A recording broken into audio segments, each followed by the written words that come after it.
Mis amados hermanos, muy buenos días. ¿Cómo se encuentran? Amén. Confío en el Señor que cada uno de ustedes pudieron tener un tiempo de alabanza, de adoración a nuestro Señor durante la semana, mientras celebrábamos el nacimiento de nuestro amado Señor Jesucristo. Y pues gracias al Señor, ¿verdad? Que Él no se quedó como un niño, sino que las Escrituras nos dicen que Él creció en estatura, creció en sabiduría, en conocimiento del Señor, y Él pudo cumplir el propósito por el cual Él vino. Él vino a morir en una cruz, humillarse como hombre, morir en esa cruz para el perdón de los pecados. Mis amados hermanos, vamos a abrir nuestras Biblias en el libro de Marcos. Marcos capítulo 2.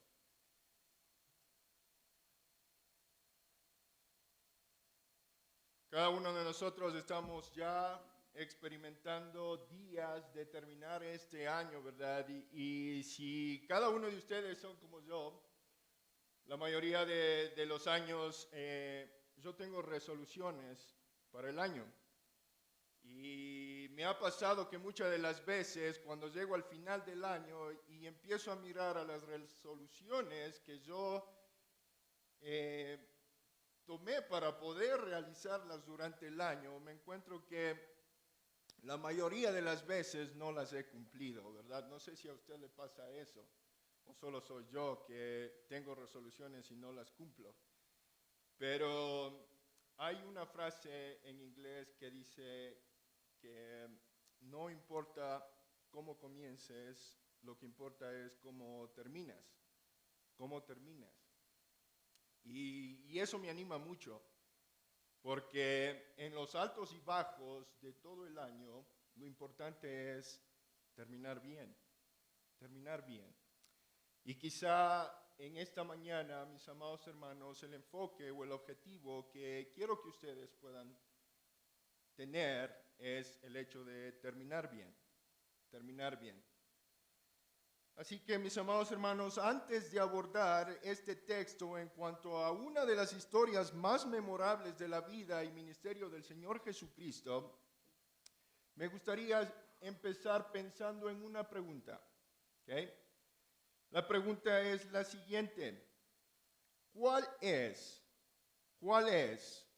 el beneficio más distintivo que el cristianismo puede ofrecer al mundo? ¿Cuál es el distintivo del cristiano que puede ofrecer al mundo?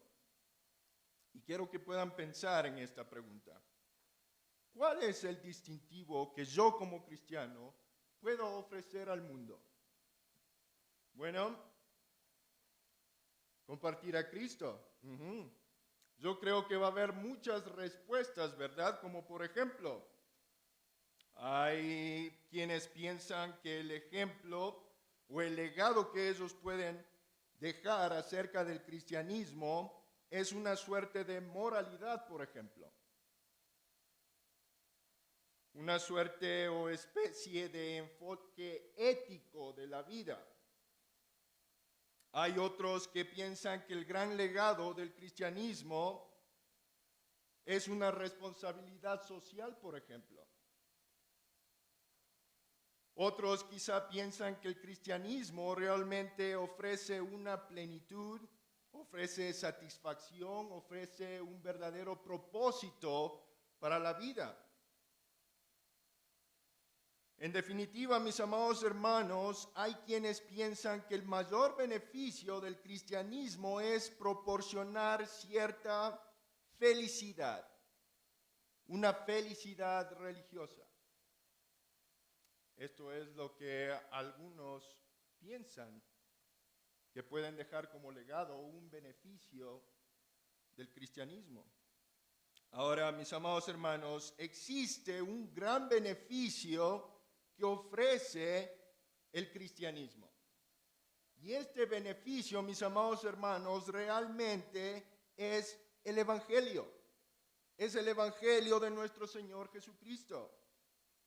Y este evangelio, mis amados hermanos, trasciende todas las cosas. Trasciende todas las cosas. Y es este preciso evangelio el cual nos hace diferente de todas las religiones en el mundo.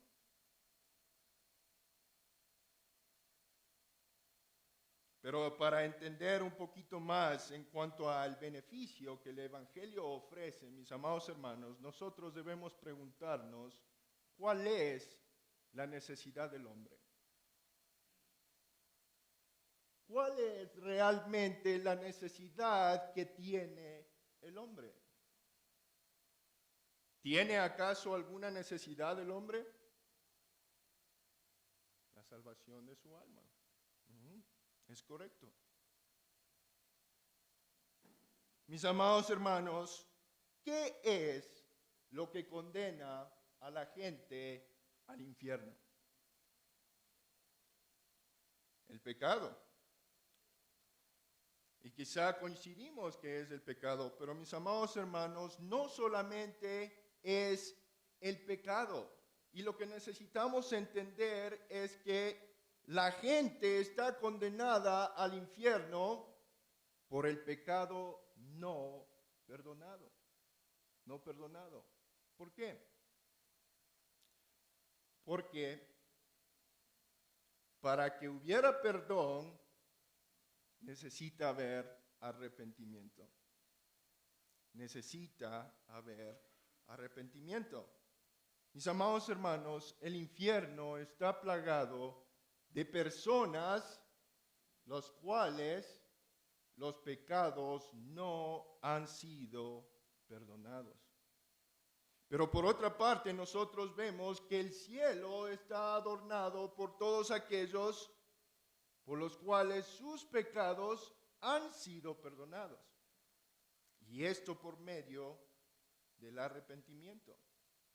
Todos aquellos que hemos venido a los pies del Señor Jesucristo y le hemos pedido perdón por cada uno de nuestros pecados, Dios en su gracia ha hecho efectivo ese perdón y nos ha dado una posición.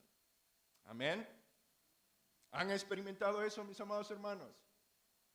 Amén, amén. Y necesitamos decirlo con seguridad. Si lo hemos experimentado, Dios nos ha perdonado nuestros pecados. Él lo ha hecho y Él lo seguirá haciendo si nosotros nos arrepentimos de nuestros pecados.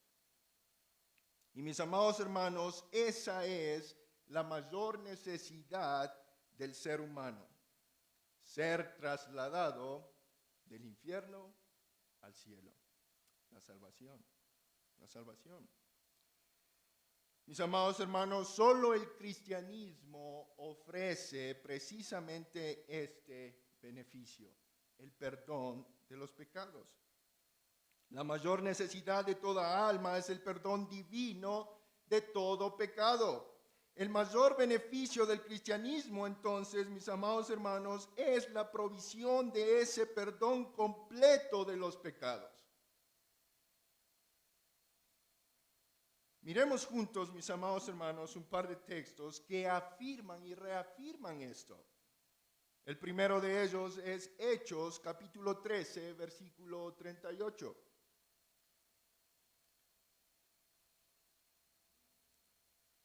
Hechos, capítulo 13, versículo 38. El texto dice así, mis amados hermanos. Por tanto, hermanos, sepan que por medio de Él, ¿quién es Él? Cristo. Sepan que por medio de Cristo se les anuncia, ¿qué cosa?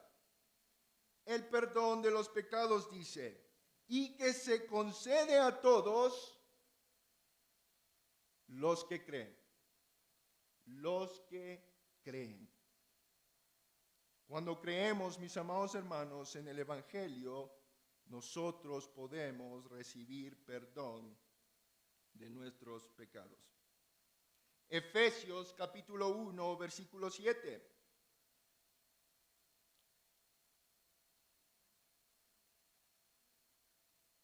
Efesios capítulo 1, versículo 7, el texto dice, en Él. ¿En quién? En Cristo. En Cristo tenemos, ¿qué cosa? Redención por su sangre, dice. ¿El perdón de qué? De nuestros pecados. ¿Según qué cosa? Las riquezas de su gracia, dice, que derramó abundantemente sobre nosotros. Mis amados hermanos, Él puede perdonar nuestros pecados. Él es Dios. Y si todavía está pensando, mis amados hermanos, en la respuesta de cuál es el beneficio del cristianismo, pues el mensaje del cristianismo, mis amados hermanos, es que Dios puede perdonar tus pecados. Y el texto lo dice, según las riquezas de su gracia, dice. Y esto obviamente, mis amados hermanos, si venimos a Cristo y nos arrepentimos de nuestros pecados. Porque si no hay arrepentimiento, mis amados hermanos, por ende, no hay perdón. No hay perdón. Ahora, mis amados hermanos, nosotros debemos preguntarnos, ¿cómo puede el perdón hacerse efectivo? ¿Cómo puede hacerse este perdón efectivo? Por el arrepentimiento. Amén. Si no hay arrepentimiento, mis amados hermanos, no hay perdón. Ahora, ¿cómo es que Dios puede perdonar los pecados? ¿Cómo es que Dios puede perdonar los pecados?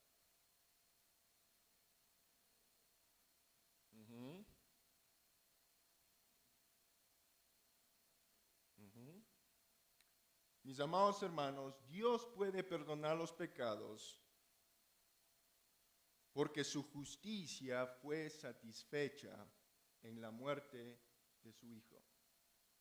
Él puede perdonar los pecados porque su justicia fue satisfecha en la muerte de su Hijo. Jesús en la cruz satisfizo la justicia de Dios. Ahora, Cristo fue nuestro sustituto. Él tomó nuestro lugar. Y Él, Dios, se satisface en ese sacrificio. Y es por esta razón que Él puede perdonar los pecados. Y más allá de eso, mis amados hermanos, al quedar satisfecha la justicia de Dios mediante el sacrificio, Dios puede perdonar a los pecadores que se arrepienten.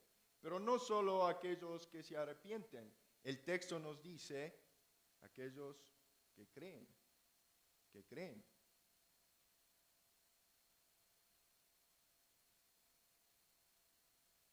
Mis amados hermanos, las escrituras son muy claras. Solo Dios puede hacer eso. Solo Dios es juez. Solo Dios es legislador. Solo Dios es ejecutor. Dios es el ofendido y es el único que puede perdonar. Dios es el ofendido y por lo tanto Él es el único que puede perdonar. Y mis amados hermanos, Él lo hace y lo seguirá haciendo. Y es el deseo de Dios perdonarte, siempre y cuando te arrepientas y creas.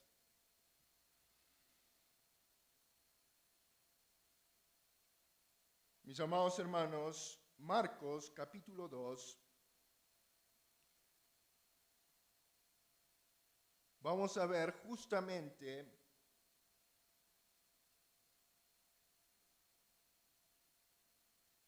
cómo Cristo trata el tema del perdón. Y si está allí, mis amados hermanos, vamos a dar lectura del versículo 1 al 12.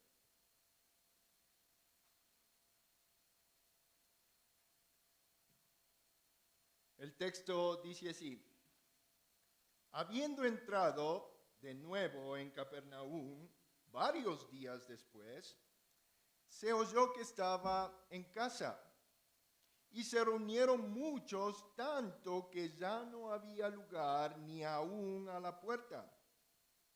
Y él les exponía la palabra.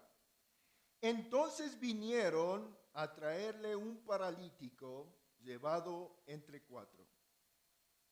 Y como no pudieron acercarse a él a causa de la multitud, levantaron el techo encima de donde él estaba. Y cuando habían hecho una abertura, bajaron la camilla en la que yacía el paralítico. Viendo Jesús la fe de ellos, dijo al paralítico: hijo, tus pecados te son perdonados. Pero estaban allí sentados algunos de los escribas, los cuales pensaban en sus corazones: ¿por qué habla este así? Está blasfemando. ¿Quién puede perdonar pecados sino solo Dios? Y al instante Jesús, conociendo en su espíritu que pensaban de esta manera dentro de sí mismos, les dijo: ¿por qué pensáis estas cosas en vuestros corazones? ¿Qué es más fácil decir al paralítico: tus pecados te son perdonados? O decirle: levántate, toma tu camilla y anda. Pues para que sepáis que el Hijo del Hombre tiene autoridad en la tierra para perdonar pecados, dijo al paralítico: a ti te digo, levántate, toma tu camilla y vete a tu casa. Y él se levantó, y tomando al instante la camilla, salió a la vista de todos, de manera que todos estaban asombrados y glorificaban a Dios, diciendo: jamás hemos visto cosa semejante. Vamos a orar. Amado Señor, te agradecemos, oh Padre, por el nuevo día que tú nos regalas el día de hoy. Señor, es por tu gracia, tu misericordia que nosotros estamos aquí. Reconocemos eso, oh Padre. Te agradecemos por la oportunidad que tenemos, oh Dios, de poder abrir tu palabra, de poder aprender de ella, de poder, Señor, crecer en conocimiento acerca de ti y del Padre. Te agradecemos, Señor, por eso. Te pido, Señor, ahora que a través de tu Santo Espíritu, oh Dios, puedas guiar nuestras palabras, que tú puedas también, Señor, poner nuestros 5 sentidos, oh Dios, y estar atentos a lo que tú quieres hablarnos en esta mañana. Señor, ayúdanos. Y te agradecemos una vez más por todo lo que tú haces y seguirás haciendo en nosotros. Y oramos en el nombre de Cristo, nuestro Rey y Salvador. Amén. Mis amados hermanos, nosotros hemos tenido la oportunidad de poder leer los evangelios. Hemos leído Mateo, Marcos, Lucas y ahora estamos en Primera de Corintios. Cuando nosotros hacemos un recuento de cada una de las escenas, historias y todo lo que acontece en los evangelios, nosotros podemos ver que Cristo muestra su autoridad a través de los milagros. ¿Sí o no? Sí, Él muestra que es Dios a través de los milagros que hace. Así que Él, a través del evangelio, nosotros vemos que nos muestra su autoridad al momento de enseñar la palabra. Él muestra su autoridad al momento de expulsar fuera demonios. Él muestra su autoridad cuando alimenta a miles de personas. Él también muestra su autoridad al momento de sanar a las personas, y este es uno de los casos. Ahora, a medida que nosotros vamos avanzando en cuanto a los relatos de los evangelios, en cuanto a la vida de nuestro Señor Jesucristo, vemos que hay una estructura similar en cada una de esas historias. y la estructura es la siguiente. Nosotros vemos que hay un escenario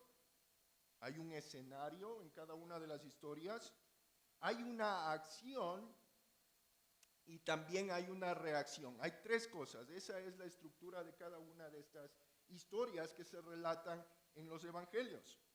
Ahora, obviamente cada una de estas historias tienen personajes, ¿verdad? En la historia que nosotros acabamos de leer, mis amados hermanos, tenemos varios personajes. Tenemos una multitud, tenemos a Jesús, tenemos ¿a quién más? ¿A quién? Al paralítico, tenemos a sus 4 amigos. ¿Qué más? Los apóstoles. Tenemos, y al final nosotros vemos que la multitud viene otra vez al enfoque, ¿verdad?, de la historia. Así que tenemos personajes, pero la estructura, y esto es algo que necesito que ustedes puedan prestar atención. Escenario, acción y hay una reacción, ¿ok? Empecemos con el tema del escenario, mis amados hermanos. En el escenario nosotros tenemos a la multitud, ¿verdad? Tenemos a la multitud. Y nosotros vemos que es una multitud curiosa. Es una multitud curiosa. Ahora, ¿por qué nosotros decimos que es una multitud curiosa? Mire lo que dice en el texto. En el versículo 1 dice, entró Jesús otra vez en Capernaum después de algunos días y se oyó que estaban en casa. En casa. Ahora la pregunta es, ¿esta era la casa de Jesús? No, no era la casa de Jesús. Ahora, algunos comentaristas coinciden que esta casa es la casa de Simón Pedro, porque él vivía justamente en Capernaum. Y mientras Jesús, o cuando Jesús empezó su ministerio, en este lugar, él se quedaba en esta casa. Y después de un año y medio de haber ministrado en ese lugar, él le llamaba como su propia casa. Y por eso se describe de esta manera. Se oyó que estaban en casa, en casa. Versículo 2 dice, e inmediatamente se juntaron muchos. Tenían curiosidad, una multitud curiosa, tenían curiosidad de ver. Ellos ya habían escuchado lo que Jesús podía hacer. Y ellos querían ver qué es lo que estaba haciendo en este lugar. El versículo continúa y dice, de manera que ya no cabían ni aún a la puerta. Eso quiere decir que esta multitud curiosa vino a ver a Jesús y entró en la casa. Y tantos entraron en esa casa que ya no cabía ni un solo más. Pero continuemos leyendo y dice, y les predicaba la palabra. Y les predicaba la palabra. Jesús estaba allí en la casa de Simón Pedro, recibiendo a toda esta multitud con un solo propósito. ¿Para qué? Para enseñarles la palabra, para predicarles la palabra. Ahora, cuando nosotros vemos multitudes, nosotros primeramente podemos pensar que la multitud es un indicador de un ministerio satisfactorio, por ejemplo. Pero este no era el caso. No era el caso. La multitud que seguía a Jesús no era un indicador de qué tan predicador era. No era un medidor de qué tan grandioso era el ministerio de Cristo. Si nosotros ponemos y prestamos atención en cuanto a esta multitud o a las multitudes que le seguían a Cristo, estas multitudes eran indiferentes. Estas multitudes querían un beneficio propio y es por esta razón que le seguían a Cristo. Si Cristo estaba sanando a alguien, ¿qué hacía la multitud? Venía, se agolpaba, tratando de ver si podía beneficiarse de eso. Y lo hacía. Generalmente la multitud se muestra como un obstáculo. Era un obstáculo, era una distracción. Si nosotros nos imaginamos y pintamos una escena en nuestra imaginación, Jesús frente a una multitud, ¿qué es lo que una multitud conlleva? Primero es la dificultad de poder mantenerlos quietos, ¿verdad? La segunda, debió haber habido niños, ¿verdad? Y ustedes saben cómo son los niños. Ahora en este momento no tenemos niños en el salón. Y podemos disfrutar de que no hay, ¿verdad?, ninguna bulla, sonido, distracción. Generalmente eso es lo que trae, distracción. Ahora, en los evangelios, mis amados hermanos, la multitud es un sinónimo de obstáculo, es un sinónimo de distracción, es un sinónimo de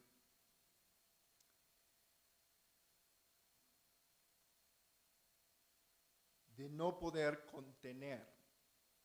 No puede haber una contención, a menos que tenga una fuerza personal para poder contener a toda la gente. Ahora,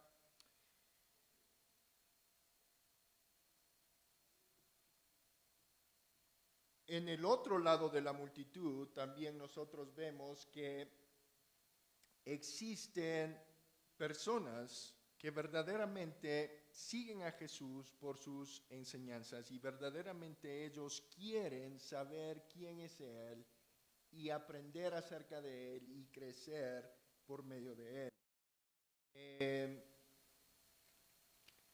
Miremos juntos un texto, mis amados hermanos, en el versículo 27 del capítulo 2, donde, capítulo 2, versículo 27, el día del pozo fue hecho causa de los hombres. Hijo del hombre, capaz.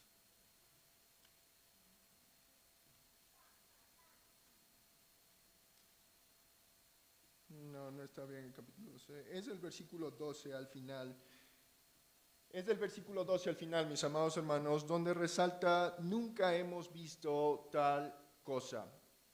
En el otro lado de la multitud, sabiendo que es una multitud sinónimo de obstáculo y de todo lo que acabamos de hablar, nosotros vemos que hay ciertas personas que se deslumbran por las cosas que ven y por las cosas que escuchan acerca de Jesús. Y también es el caso en el Sermón del Monte, Mateo capítulo 5, donde dice, nunca hemos oído a hombre alguno hablar así. Ahora, pasemos, mis amados hermanos, del contexto a la acción. Hemos visto que en el escenario los personajes son la multitud y esta multitud es una multitud curiosa. Ahora vemos la acción y comienza con un pecador creyente. Llamémoslo así al pecador en el versículo 3, un pecador creyente, porque nosotros vemos, y si leemos el versículo 3, dice, y vinieron trayéndole a un paralítico cargado por 4. El versículo 4 dice, no podían acercarse a él. ¿A quién? A Jesús. ¿Y esto por causa de quién? De la multitud. La multitud siendo un obstáculo. Ahora, acabamos ya de hablar acerca de las multitudes y como podemos ver, esta multitud particularmente no era compasiva. No es que esta multitud al mirar a estos 4 hombres trayendo al paralítico dijeron, hey, abrémosle paso para que pueda ir delante de Jesús y podamos ver lo que Jesús puede hacer por esta persona. No, ese no fue el caso.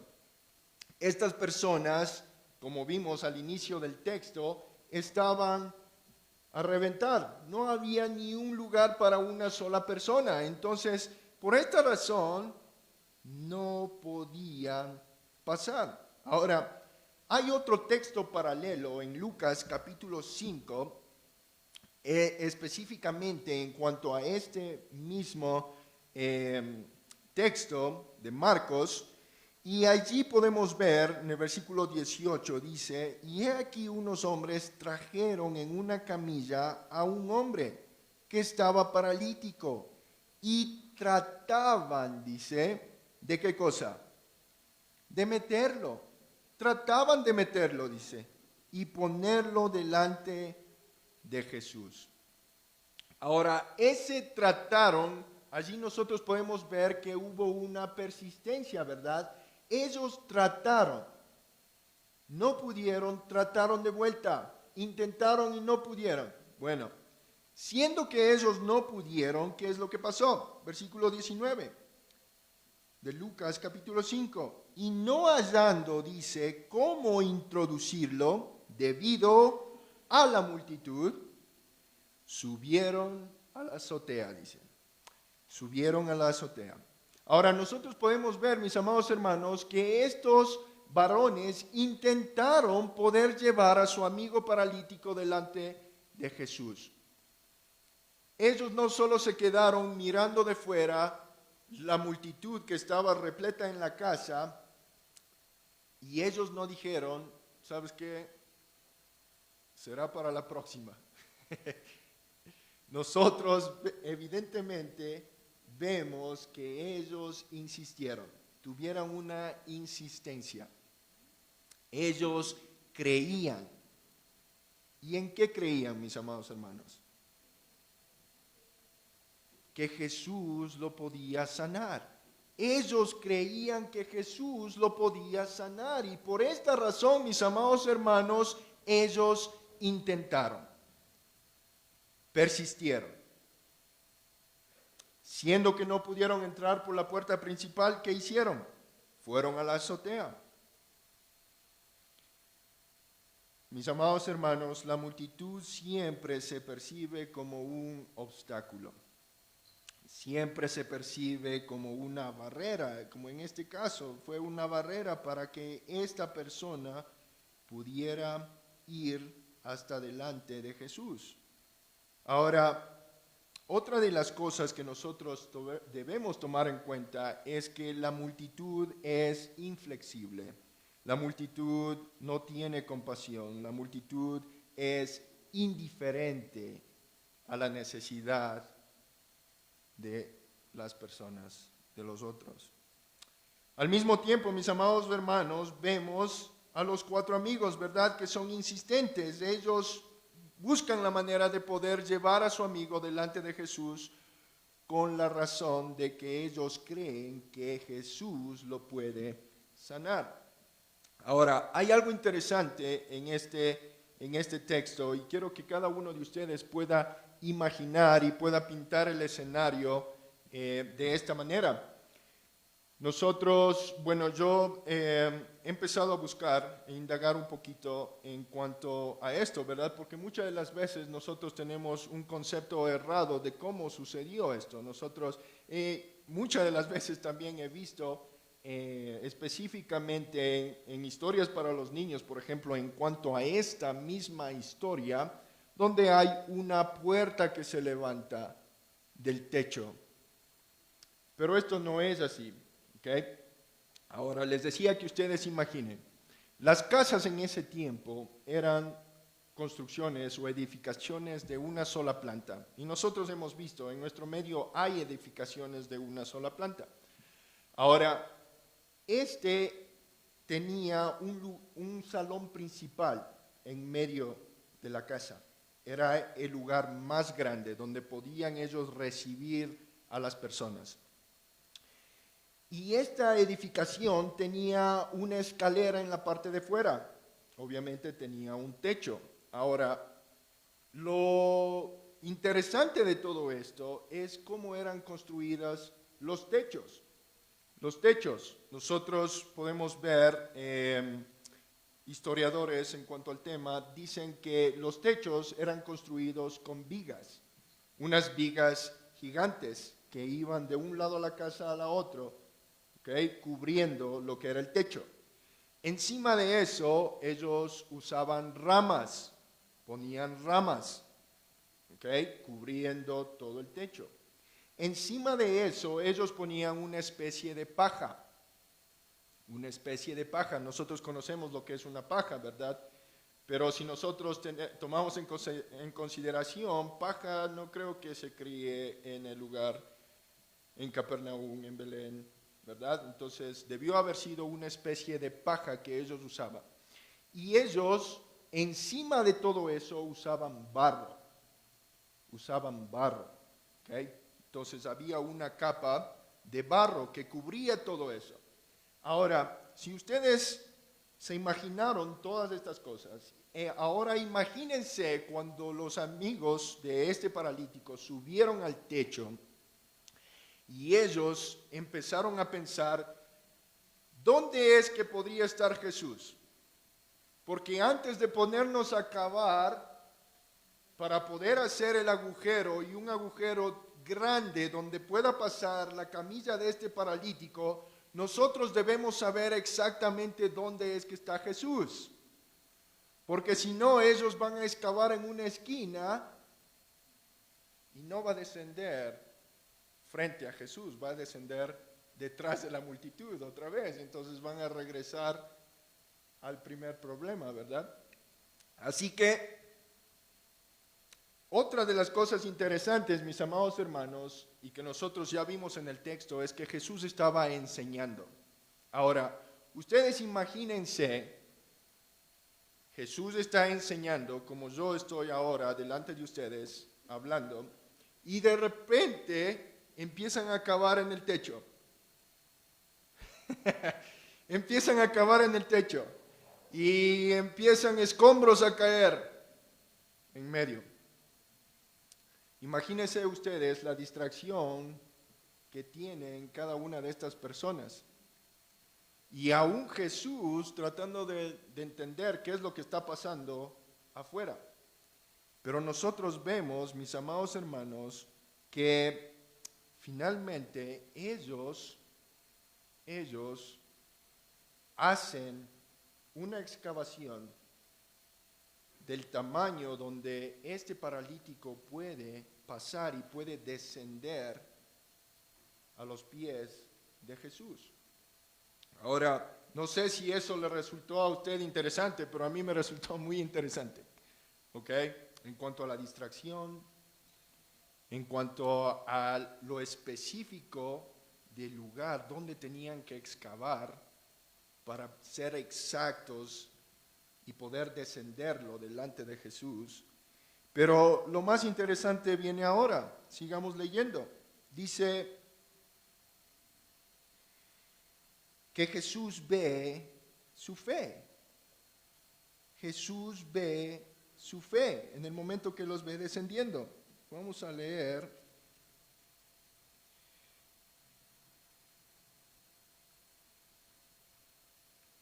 versículo 5. Versículo 4, y como no podían acercarse a él por causa de la multitud, descubrieron el techo de donde estaba. Y haciendo una abertura, dice, bajaron el lecho que yacía el paralítico. Versículo 5, al ver Jesús la fe de ellos, dijo al paralítico. Ahora, esto es impresionante, mis amados hermanos, porque en medio de toda esa conmoción que estaba sucediendo allí, de ver que los escombros caían y de pronto está descendiendo una camilla, hay 4, probablemente solo asomando la cabeza, ¿verdad? Allí, pero Jesús mira la fe de todos ellos. Él mira. ¿Y qué dice? se torna al paralítico y le dice: hijo, tus pecados te son perdonados. Tus pecados te son perdonados. Ahora, mis amados hermanos, nosotros pasamos de una multitud curiosa al pecador creyente, a otro personaje, y también al Salvador que perdona, que es otro personaje, Jesús. Las personas que entran por el tejado no decían nada. Ni siquiera ellos dijeron: perdón, vamos a descender a un amigo nuestro que necesita ser sanado. No hubo nada de eso.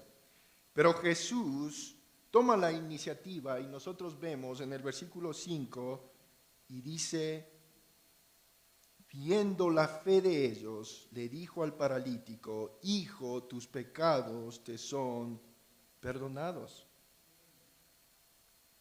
Y esta es una afirmación realmente interesante, mis amados hermanos. Y la razón es porque este es una de las primeras ocasiones donde Jesús hace esta revelación. Esta es una de las primeras donde Jesús hace esta afirmación. Ahora, todos tienen fe en Jesús, todos tienen fe en que Jesús lo puede sanar. Y ahora la pregunta es, mis amados hermanos, ¿cómo es que ellos tenían fe? ¿Cómo es que ellos tenían fe? ¿Era acaso una fe sobrenatural? ¿Qué piensan ustedes? ¿Era una fe sobrenatural la que ellos tenían que les llevó a hacer todo esto?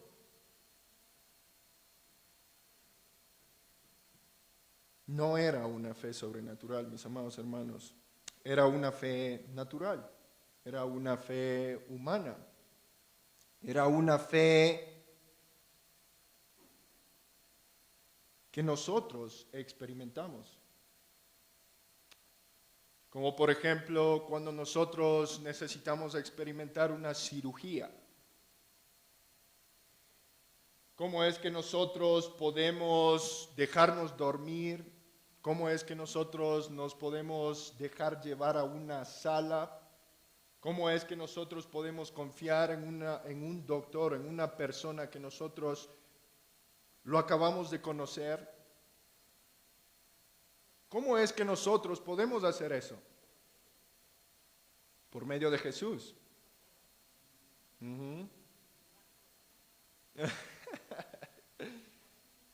Mis amados hermanos, nosotros lo podemos hacer porque nosotros confiamos o hemos experimentado que nosotros podemos confiar en un hospital. O hemos experimentado que nosotros podemos confiar en el médico que está tratando. Experimentamos que podemos confiar en aquella persona que está anestesiando nuestro cuerpo. Nosotros no lo conocemos a él. No conocemos cómo trata a su familia, no conocemos cómo trata a sus hijos, no conocemos nada acerca de esta persona. Pero de todas maneras nosotros confiamos porque hemos experimentado o hemos aprendido que podemos confiar. Y esto es una fe natural, es una fe humana.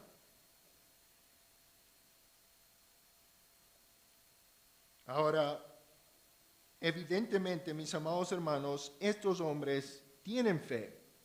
Jesús ya lo declaró.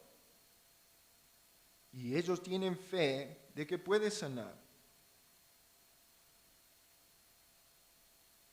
Y es una fe tan fuerte, mis amados hermanos, porque creen que Él va a sanar a este hombre. De lo contrario, ellos no hubieran pasado por todo lo que pasaron para estar delante de Jesús. Ahora, todos tenían esta clase de fe. Todos tenían esta clase de fe. Ellos confiaban que Jesús lo podía sanar. Y por cierto, mis amados hermanos, esta es la primera vez que se menciona la fe. Y mis amados hermanos, la fe está vinculada con una acción. La fe siempre nos va a llevar a una acción. Y regresamos al ejemplo que te acabé de decir. Nosotros podemos experimentar una cirugía porque experimentamos y confiamos en que ese médico, ese doctor, lo puede hacer. Y eso nos lleva a someternos a nosotros mismos, que es la acción, a ir a esa cirugía. La fe siempre nos lleva a una acción. Y nosotros hemos escuchado acerca de la fe en acción, ¿verdad? En la serie que nuestro pastor está haciendo en el libro de Santiago.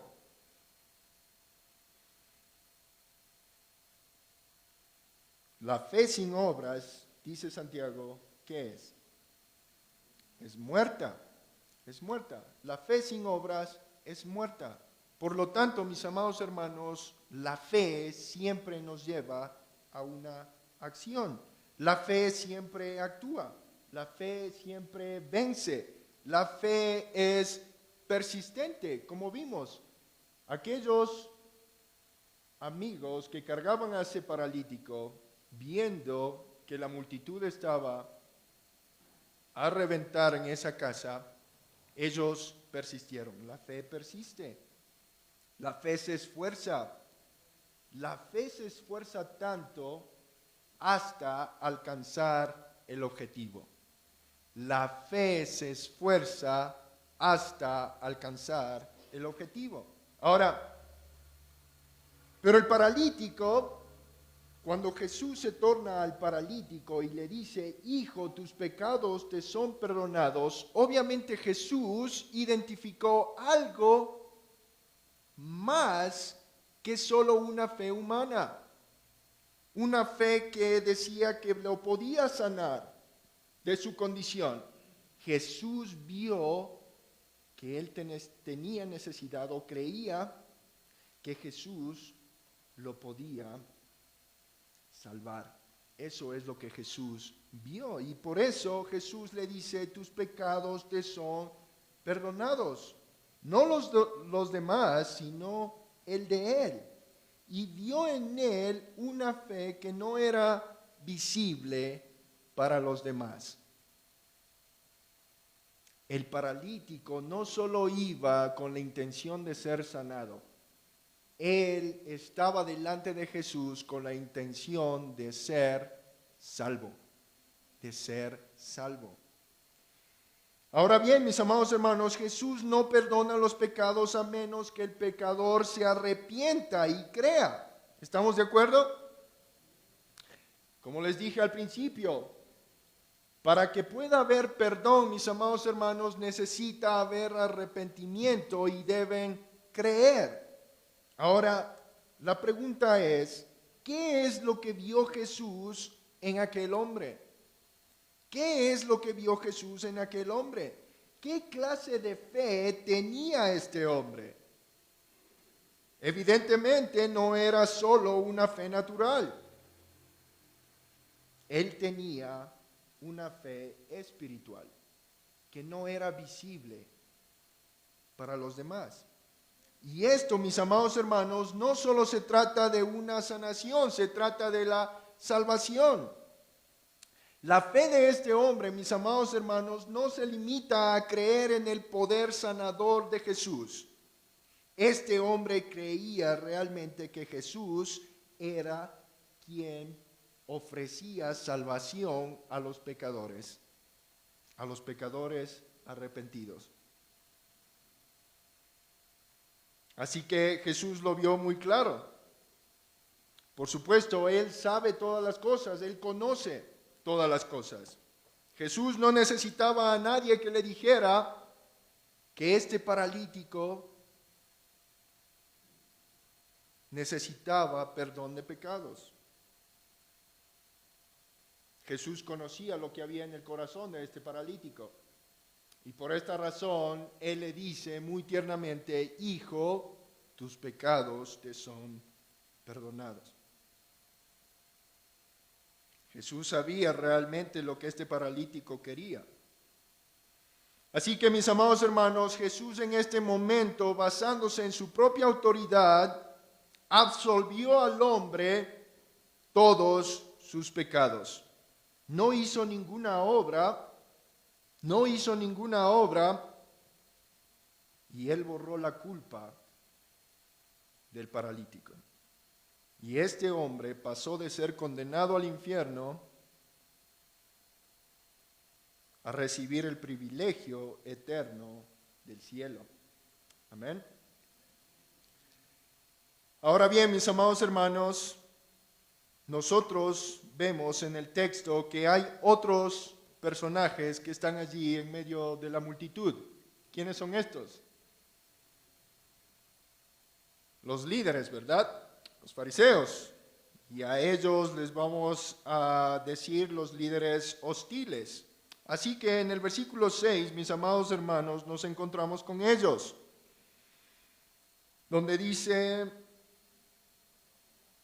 estaban allí sentados, dice el texto, algunos de los escribas, los cuales cavilaban, dice, en sus corazones, murmuraban en sus corazones.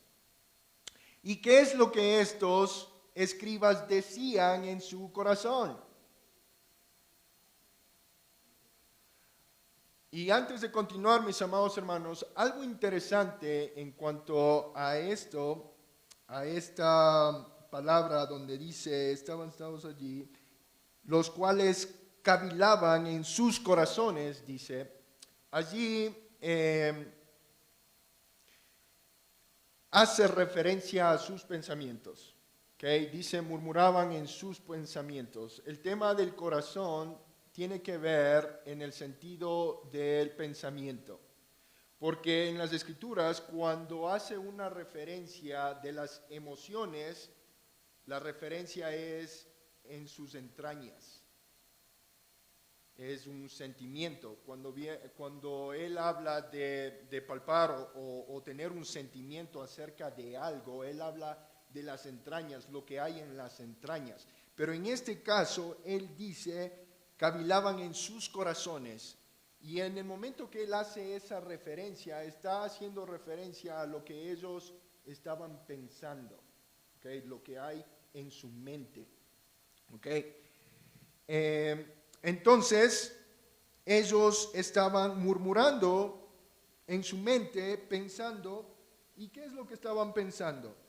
Versículo 7. ¿Por qué habla este así? Blasfemias. Y hacen otra pregunta: ¿quién puede perdonar pecados si no solo Dios? Entonces, estas personas, mis amados hermanos, dentro de sí estaban debatiendo. Y ellos estaban diciendo, o es Dios, o es ¿qué cosa? O es un blasfemo. Es una de dos. O es Dios o es un blasfemo por todas las cosas que ha dicho. Sigamos leyendo. Dice, y conociendo luego Jesús en su espíritu que cavilaban de esta manera dentro de sí mismos, les dijo: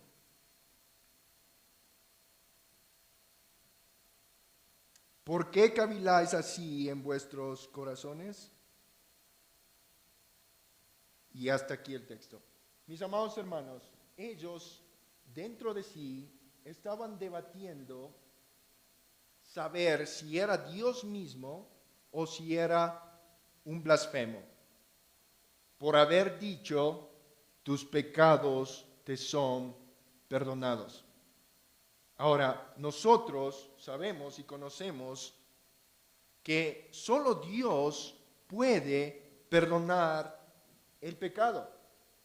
¿Sí o no? Sí, solo Dios puede perdonar el pecado. Ahora la pregunta ¿es evidente ese perdón de pecados? ¿Sí o no? Quizá con el tiempo puede ser evidente, pero en el instante, en el momento, no es evidente. No es evidente. Miremos por qué.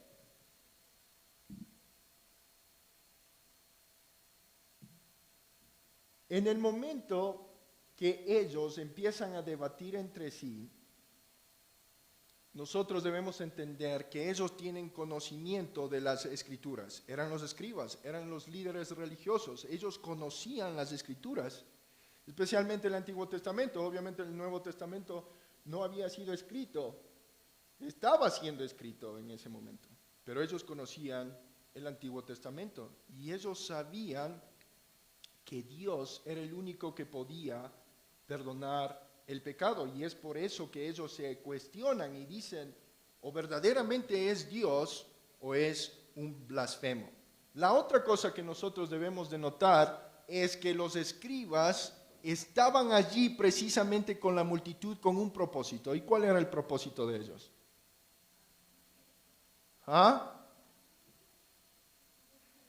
Poder encontrar una excusa para poder aprender a Jesús.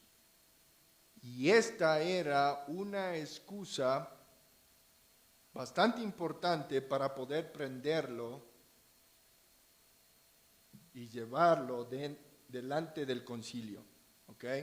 Y nosotros vamos a ver eso en todos los evangelios. Los escribas y los fariseos siempre estaban en los milagros. ¿Para qué? Para poder encontrar alguna cosa de poder acusarlo y poder prenderlo y poder eventualmente matarlo. Ahora, mis amados hermanos, Jesús va a hacer algo. Versículo 9 dice, ¿qué es más fácil decir al paralítico? ¿Tus pecados te son perdonados? O decirle, levántate, toma tu lecho y anda. ¿Qué es más fácil?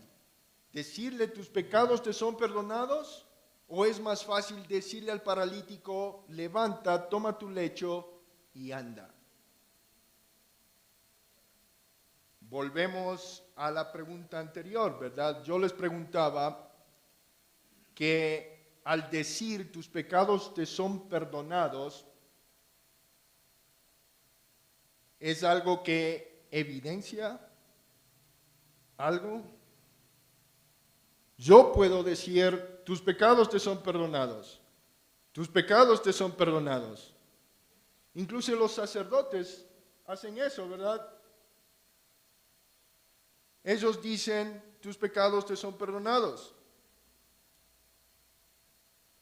Cualquiera puede decir, tus pecados te son perdonados. ¿Por qué? ¿Por qué, mis amados hermanos?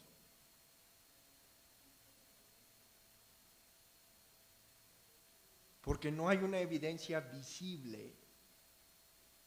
Yo no puedo evidenciar si alguna persona le fueron verdaderamente perdonados sus pecados. Pero sí era más dificultoso el hecho de decirle al paralítico, levántate, toma tu lecho y anda. Eso sí era más difícil. ¿Por qué?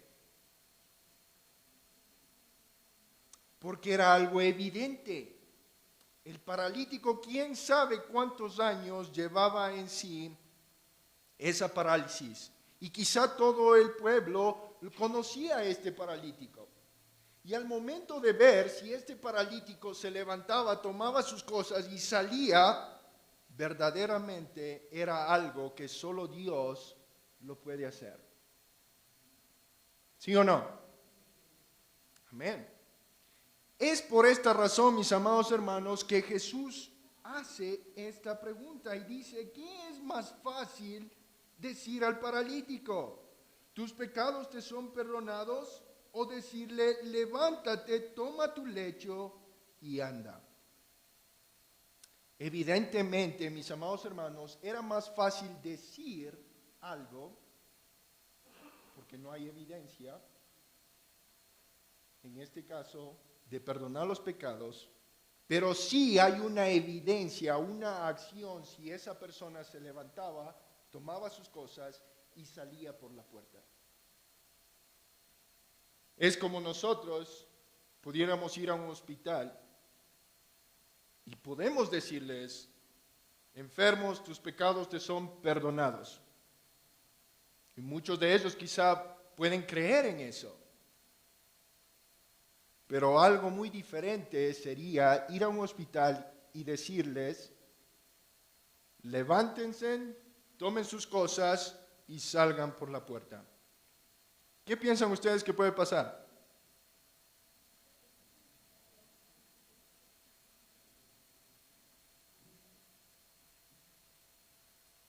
Si fuera yo el que va al hospital y hace esto, bueno, ya me dirían que soy un charlatán, ¿verdad? Porque ninguna de los enfermos se levantaría en el momento y saldría, ¿verdad? Pero nosotros podemos ver que Jesús cuestiona esto en el diálogo que tiene con los escribas y verdaderamente plantea algo que es razonable. Miremos lo que dice el versículo 10. Pues para que sepáis que el Hijo del Hombre tiene potestad en la tierra para perdonar los pecados, dijo al paralítico, a ti te digo, dice, levántate, toma tu lecho y vete a tu casa. Literalmente lo que está diciendo Jesús aquí es, para que veas que yo sí tengo autoridad para perdonar los pecados, te voy a mostrar lo que yo puedo hacer. Y se torna al paralítico y le dice, levántate, toma tu lecho y anda. ¿Y qué pasó? Versículo 12. Entonces él se levantó enseguida y tomando su lecho salió delante de todos. Si estos escribas necesitaban una prueba de que Jesús era Dios, esa fue una prueba fehaciente de que Jesús era Dios. Jesús es Dios. Él les probó de dos maneras. De dos maneras. Al momento de hacer una afirmación de que los pecados le fueron perdonados y al momento de levantar a este paralítico y decirle que tome todas sus cosas y que saliera caminando. Él los probó. Mis amados hermanos, ¿qué hubiera sido de todos aquellos que estuvieron ahí en el momento de ver y escuchar todas estas cosas? ¿Qué hubiera sido de ellos si realmente ellos abrazaban esta verdad para sí y reconocían a Cristo como el Mesías? Hubiese cambiado toda la historia. Hubiese cambiado toda la historia como nosotros la conocemos. Pero eso no fue así. Eso no fue así. Ellos todavía pensaban que Jesús era un hombre insignificante. Recién estamos en el capítulo 2 de Marcos, ¿verdad? Si nosotros continuamos leyendo, nosotros vamos a ver que Jesús sigue experimentando su autoridad sobre los demonios, sigue evidenciando su autoridad sobre las enfermedades, evidencia su autoridad sobre las enseñanzas que él hace. Vamos a ver un sinnúmero de cosas en cada una de las historias que relata el libro de Marcos. No se queda solo allí, pero ¿qué hubiese sido de estas personas, los cuales ellos esperaban al Mesías? El Mesías estaba delante de ellos y aún así ellos no creyeron. No creyeron. No creyeron en él. Y quizá, mis amados hermanos, nosotros estamos como aquella multitud curiosa que muchas de las veces nosotros nos acercamos a Jesús solo por el beneficio que Jesús nos puede dar. Y quizá de tiempo en tiempo nosotros nos asombramos en las cosas que Jesús hace, como aquella multitud que se asombró al ver al paralítico salir del lugar caminando por el milagro que Jesús hizo.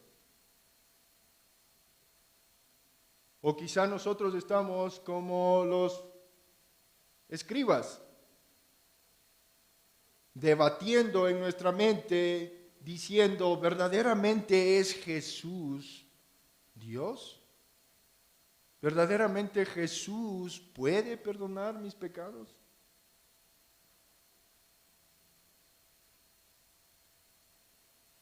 Y si es que es esa tu posición, mi amado hermano, nosotros hemos visto un ejemplo fehaciente de que Él es Dios. Él no solo mira o puede ver la fe natural que tú puedes tener.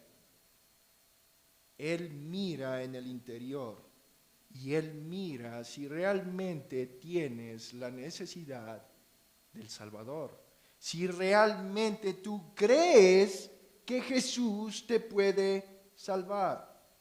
Solo Él lo puede hacer.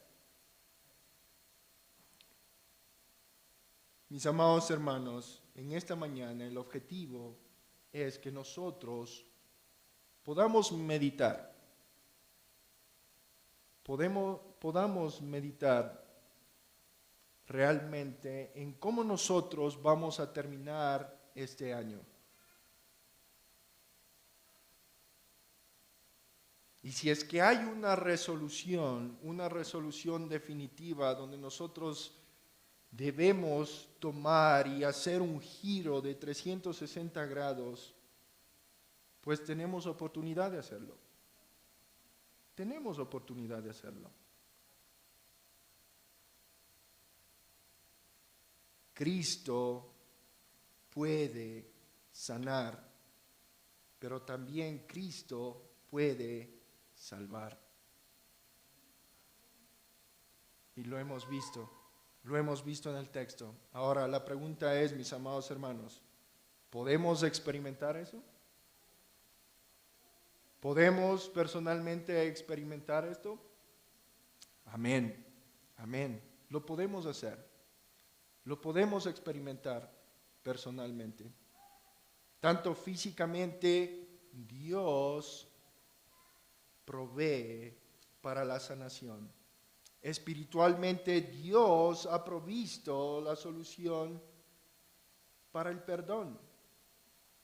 Y si todavía tú no has llegado a los pies de Cristo y te has arrepentido de tus pecados, te animo a que lo puedas hacer.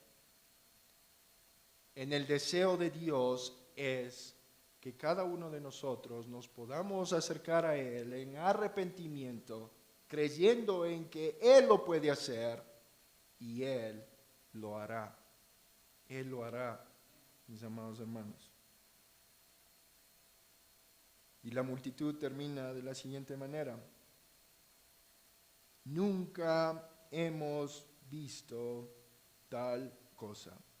Nunca hemos visto tal cosa. ¿Te sorprende todavía las cosas que Cristo puede hacer?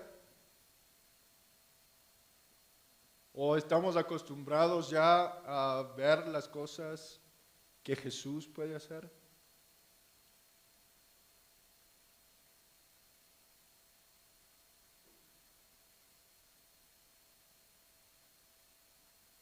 Mis amados hermanos, Cristo todavía puede actuar milagrosamente aún en estos días si nosotros creemos en Él.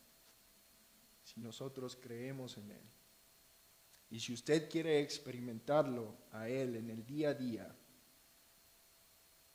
hágalo a través de las Escrituras. a través de las Escrituras. Dedíquele tiempo a Él. Dedíquele tiempo a Él. Dedíquele tiempo en su lectura.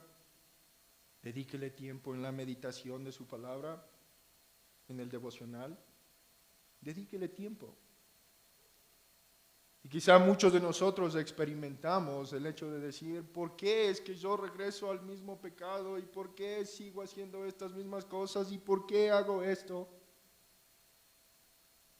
Mis amados hermanos, es quizá porque nosotros no estamos anclados aquí, en su palabra, meditando en ella. Meditando en ella, mis amados hermanos. Así que, terminando ya en esta mañana, me gustaría que cada uno de ustedes pueda meditar en todo lo que ha sido este año. Al mismo tiempo que pueda hacer resoluciones definitivas, algo que sea personal o para toda la familia, y que lo pueda hacer, que pueda terminar bien. Amén. Vamos a orar, mis amados hermanos. Amado Señor, te damos gracias por este tiempo que tú nos has regalado. Señor, reconocemos nuestra condición.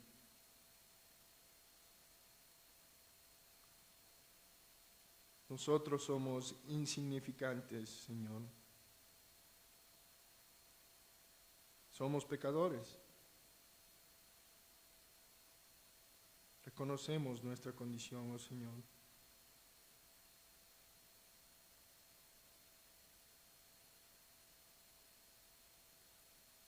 Padre, necesitamos experimentar tu salvación cada día.